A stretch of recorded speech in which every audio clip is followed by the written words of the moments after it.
Hello YouTube, salam edukatif. Berjumpa kembali bersama Pak Marcel dalam video pembelajaran kelas 5 ya. Materi yang akan kita pelajari adalah materi PPKN ya, tanggung jawab dalam kehidupan bermasyarakat. Nah, adik-adik, yuk kita simak baik-baik video pembelajaran ini ya.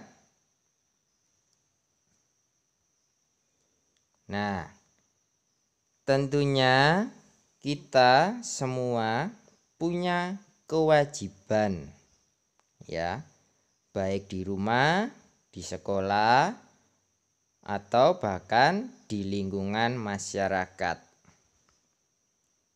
Kewajiban yang kita terima ya, yang harus kita laksanakan, tentunya kita melaksanakan kewajiban atau menyelesaikan kewajiban tersebut dengan penuh tanggung jawab ya. Jangan sampai kita menyelesaikannya dengan tidak bertanggung jawab ya, pasti nanti hasilnya juga tidak baik ya. Melainkan jika kita punya rasa tanggung jawab dalam menyelesaikan kewajiban, pasti hasilnya akan baik dan dapat menyenangkan hati orang lain.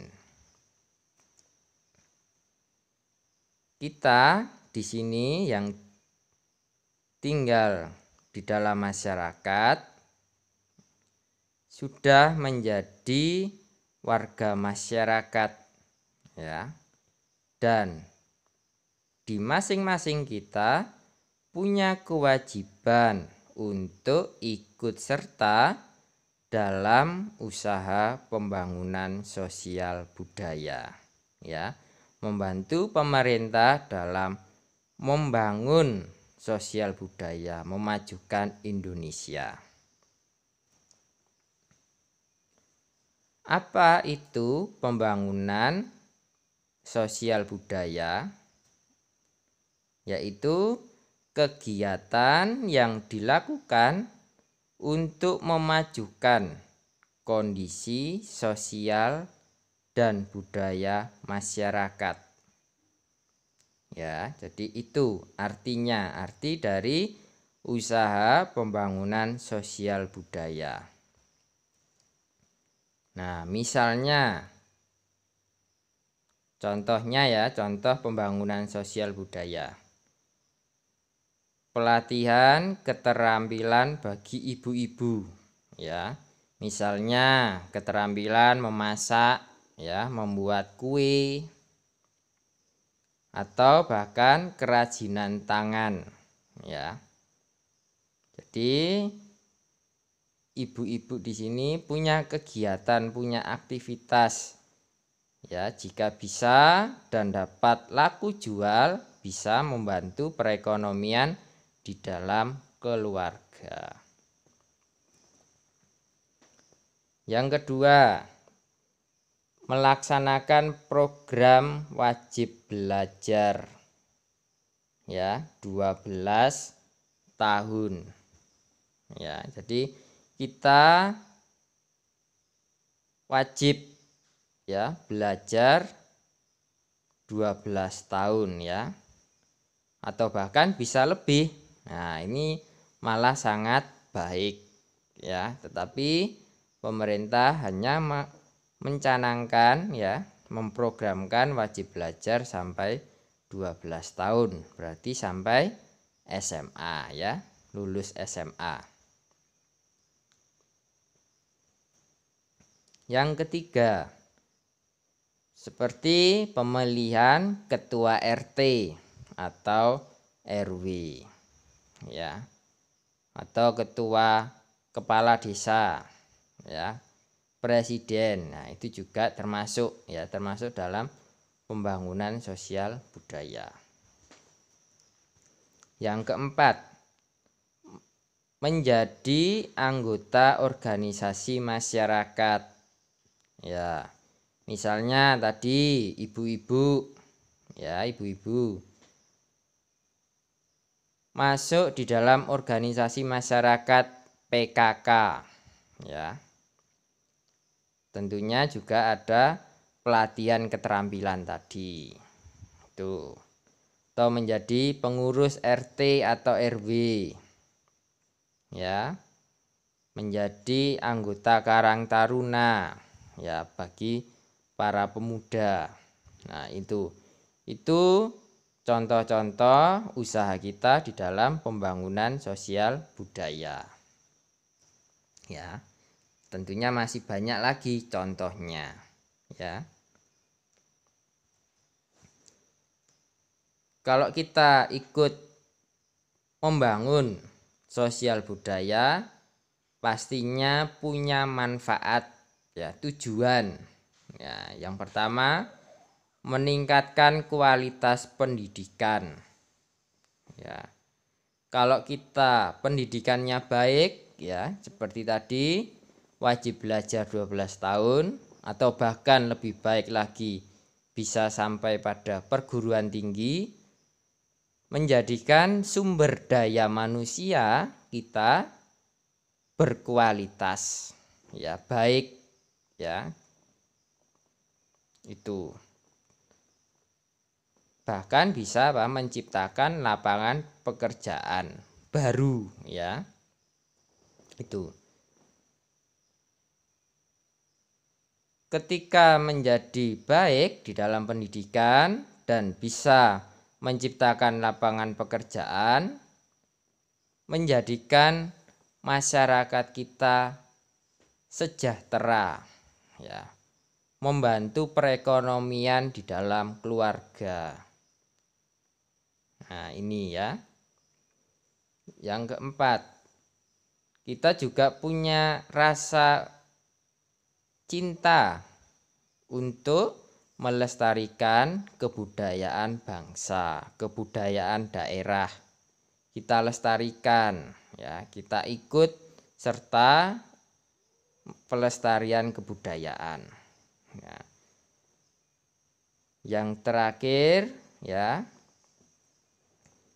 ketika kita melaksanakan pembangunan sosial budaya, tentunya bisa menciptakan kehidupan yang damai, yang rukun, ya, antar masyarakat, ya, individu dengan individu, ya, itu.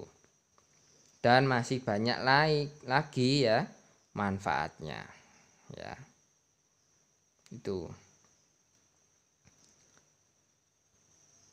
Di sini ada tata cara pemilihan ketua RT atau RW, ya. Yang pertama, membentuk kepanitiaan, ya. Yang kedua, pendaftaran bakal calon ketua RT atau RW, ya, mendata siapa saja calon kandidat ketua RT atau RW. Yang ketiga, melaksanakan pemilihan ketua RT atau RW. Yang terakhir, setelah terpilih dengan mufakat, ya, ketua RT atau RW tersebut dilantik untuk menjadi ketua RT atau RW, ya, di lingkungan setempat, ya. Nah, apa tugas panitia pemilihan ketua RT atau RW? Pertama, ya, mendata dulu bakal calonnya siapa saja, didata. Nah, ketika sudah didata, ya, dibuatkan di dalam surat suara, ya, nama-namanya. Yang kedua, menyiapkan dan menyelenggarakan pemilihan ketua RT atau RW. Ya, tentunya dalam penyelenggaraan pemilihan tersebut panitia juga mengumpulkan surat suara yang sudah diisi oleh warga, ya tentunya warga setempat ya, yang sudah memilih ya secara voting melalui surat suara. Setelah dikumpulkan, yang keempat, panitia menghitung surat suara siapa yang terbanyak, tentunya secara terbuka ya, transparan ya, agar tidak menimbulkan kecurangan.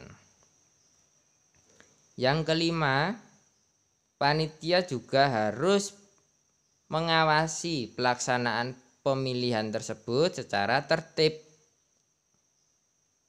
agar tentunya berjalan lancar ya, tertib, bebas. Warga setempat bebas untuk memilih bakal calon yang akan menjadi ketua RT atau RW, dan rahasia ya. Setiap warga merahasiakan saya memilih siapa ya, itu ya. Jadi ada bilik suara ya, tempat untuk memilih bakal calon. Baru yang terakhir, dari hasil pemilihan tadi dan hasilnya secara mufakat disetujui, hasil dari pemilihan suara tadi yang terbanyak dilaporkan kepada kepala desa setempat ya, agar nantinya juga dilantik oleh kepala desa atau Bapak RW ya, itu. Nah, pelaksanaan pemilihan ketua RT atau RW itu dipilih melalui pemungutan suara terbanyak atau voting ya, yang diikuti oleh seluruh warga setempat ya. Jadi semua warga setempat diajak untuk memilih ya, tidak ada yang tidak memilih ya. Dan tentunya hasil pemungutan suara terbanyak tersebut adalah hasil yang mufakat yang dapat diterima oleh seluruh warga setempat ya. Seperti itu adik-adik. Jadi kita punya tanggung jawab di dalam kehidupan bermasyarakat agar hidup kita harmonis ya, hidup rukun dan damai. Tentunya juga sejahtera. Sekian dari Pak Marcel, terima kasih. Jangan lupa untuk selalu klik like, subscribe, and lonceng untuk video pembelajaran selanjutnya.